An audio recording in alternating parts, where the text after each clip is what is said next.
Hey everybody, Ecto Eric here. Welcome back to Class 5 Collection. So today we're going to be taking a look at NECA, the crossover of Teenage Mutant Ninja Turtles and Universal Monsters. So it's Raphael, who has become the Wolfman. So I got this really cheap, and it was 15 bucks versus 34, 37. So I couldn't pass it up for that kind of money. What the heck? So here's the back of the box right there. I just love that old style movie poster look. I love it. There is on the side. The front we've already seen. And here's some other characters. I do have Casey Jones. And I do have Mikey. So that's cool. So I will be getting the rest. And I want to get Splinter as Van Helsing. And I've heard the last over a year that Shredder is supposed to be Dracula. I don't know what's happened. I don't know if they're going to just discontinue the line, which I think they have. I don't think they're ever going to do that, which is pretty dumb. That'd be awesome to get a Shredder Dracula, but who knows? Have to wait and see.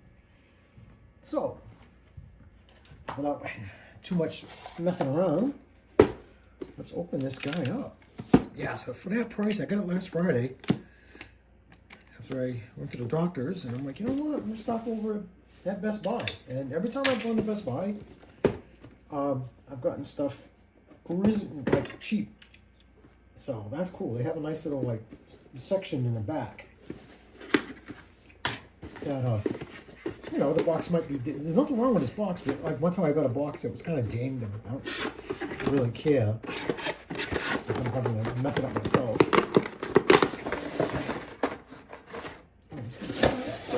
Extra. Cool, getting this nice trees and branches. That's nice. Very woodsy. And he is beefy. Wow, he is heavy. I love the faces. Got the trap. You got his oh yeah, it's supposed to be the that's interesting. Instead of the cane, it's actually his dagger, or side rather, sorry, his side. That is really freaking cool. He's got some paws. So yeah, he's a beefy boy. So we pop everything out of the box and we'll take a look what we have.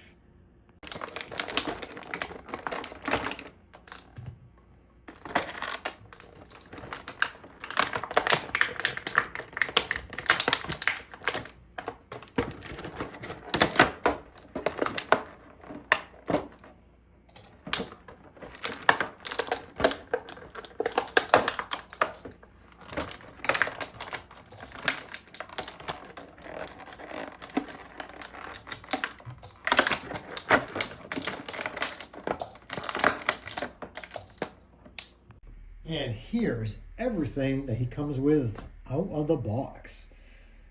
This thing's pretty cool. The heftum is crazy. He weighs just about as much as the Universal's Monsters Frankenstein. I mean, he is a thick, very beefy boy. So let's take a look at his paws. See what we have. So we got some. Probably a side holding one. Nicely detailed. Not bad. Closed fist. Not too bad. Another closed fist. So he does have two closed fists and a right and left weapons holder hand. So that is nice. So those are really good. Now this accessory is cool. And this is an actual metal chain. I don't think it's plastic. I'm pretty sure I could be wrong. Maybe it is. I don't have my magnet with me to check. Since I'm upstairs, yes, we do have a magnet. And yes, look. Yay! Look at that. That's not magic, people. That's science. Ugh. Anyways, sorry, I had to do that. So yeah, so that's cool. It's metal. This is plastic, but boy, that looks good. That really does look pretty. That's beefy. Wow. Nice pitting on there. It's like, you would actually like see it out there. That is well done. You almost need a Technic shot just to touch it. So I like that. All right, so that's cool. And his secondary head sculpt, his portrait. This portrait looks so good. Yeah, I like the one that's on him right now, but since you have two, there's some little paint poopy stuff right there. Something happened to it. Well, who knows, but you still know it's Raph. Now, here at his side, I just love it because, like I said, you've got the cane, it's like in the original movie, the silver cane. I love the wrap on it. That wrap is so well done. Got some bone here. Got the actual blade. And this one actually has bone on it for a handle. Not real bone, but you know what I mean. So that's cool. So these things are nice. That's so freaking cool. And here he is. Now I needed a stand. I could not get him to stand on his own. Like the one from Universal. The way his feet are, you just can't. They're so beveled. Maybe you can. I couldn't. But so I cheated and used a stand. So, but oh God, he looks good. Look at that head portrait. That is so scary. I just love it.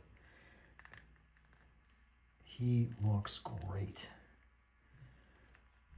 So he don't got much up and down, but he does turn. So you do, I like that creaking. That's cool. Does he get little T-pose? Oh yeah, he can get. You're not going to get 90, but that's, hey, you know, we can't expect him. He's not going to be doing any crazy moves. I just love how you can actually see his fur and muscles underneath the side of the pants. There's the back of the head. Looks good. That shell really does look good with the torn shirt. His knee pads, his elbow pads. This is good. I hate, you could really hurt somebody if you want to whack them in the head with it. Oh yeah, that will hurt. Now, what I like, because this is very soft, pliable rubber, you should be able to put the side, all right, in there. So that is nice. So if you don't want them holding it, you have a place to store it. And I think that is cool. You have a place to store his weapons. I like when figures have that. I can still remember this, my very first figure I ever had gotten that had a working holster was a 3 3/4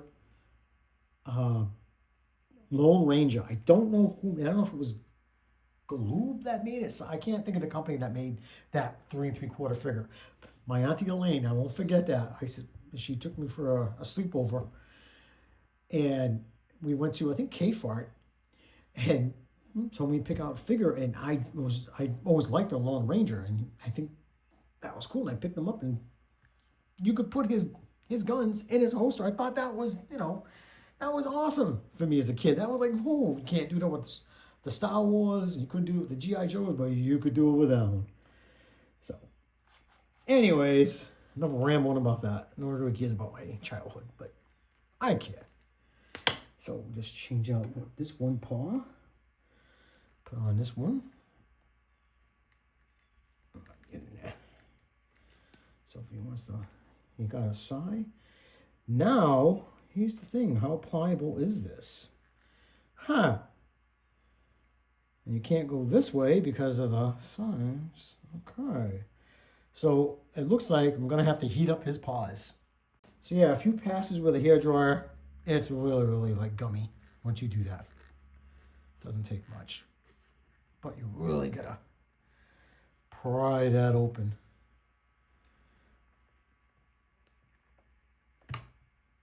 Great. Come on. Of course, the thumb is a little pain in the backside. Okay. So we got it in there.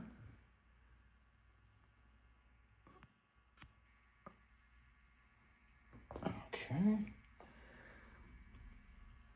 Sorry. Okay, so we got that in. So like I said, just a few passes of hot water or with the hairdryer. And he does hold it pretty good. He does have a good bend, so he can wield it. So that's not bad. It looks pretty good. Could you hold it with this paw? Well, probably not very well. Yeah, that's not gonna stay. That looks really flimsy. I wouldn't do that. So let me heat this other paw up. I gotta say, this was a pain in the butt. These fingers close so fast, even after you heat them up, and they cool off really quick. So it's a chore. It really is a chore to get these weapons in his paws. Yes, it does look pretty good, but you're gonna work your butt off. No word of a lie. I wish they would have rethought that a little bit. I mean, trust me, these suckers are never gonna come out. There's no way. Those hands, those fingers have claws. Actually, have got a death grip on these things. So, but it does look good, I gotta say. So let's change out this head and see what he looks like with the other head on. Okay, so a little bit of heat took care of it. Now, one good thing about me heating up the head, I thought I had broken this, but no, it's on a ball joint. So you can spin his back of the bandana around. So kind of cool. See, it just plugs in. So that's nice. It's a little peg, not a ball joint, a peg. So that's kind of nice. I will say this though, my head was very, very, very rough to get on and put back on, even with heat. I would suggest popping this off because you don't want to snap that peg. So that's my suggestion to any of you. He was definitely worth the $15. I would say he's definitely not worth full price. If you can get him on sale, do it. I recommend don't pay full price for it. It's okay. It's a gimmick. It really is, because it's just, and they've always done this with Turtles. They did it with the Turtles back in the 90s. They made them into Star Trek and stuff like that. It's all right. I bought it only because he was cheap, and so wasn't Mikey. And here are the two brothers together, and you can really see there's a hell of a height difference between Mikey and Raph, or the Mummy and the Wolfman. They actually look really good together. I currently have Mikey in my Egyptian display, so I figured, hey, he was just right around the corner, so I went in the next room and grabbed him. So let's see. Let's get a measurement. I don't have my tape measure, but I do have Wifey's measuring tape. So right from the base, Mikey is 6.5. And that's, okay, sorry. I should do centimeters too. I apologize for that. So centimeters, he is 17 centimeters. Let's go over here. So he clocks in at just under 7, and that is almost 18 centimeters. So definitely nice figures. I mean, I got him, I think, pretty cheap too. So for everything that you get, it's not bad. Like I said, for me personally, I'm glad I didn't pay full price, but that's me. Let's just take a quick look at Mikey. I mean, he does look so freaking good. The back of the shell is so amazing. I mean, that really, really is incredible. I just love it. He is right now my favorite turtle from the Universal line. I don't have the others, but right now he is it. I mean, Raph's okay, but Mikey's the boy. All right, everybody. I want to thank each and every one of you. I appreciate it. Thank you for the likes and comments and subscriptions. Wherever you are, stay safe. Keep collecting. Peace.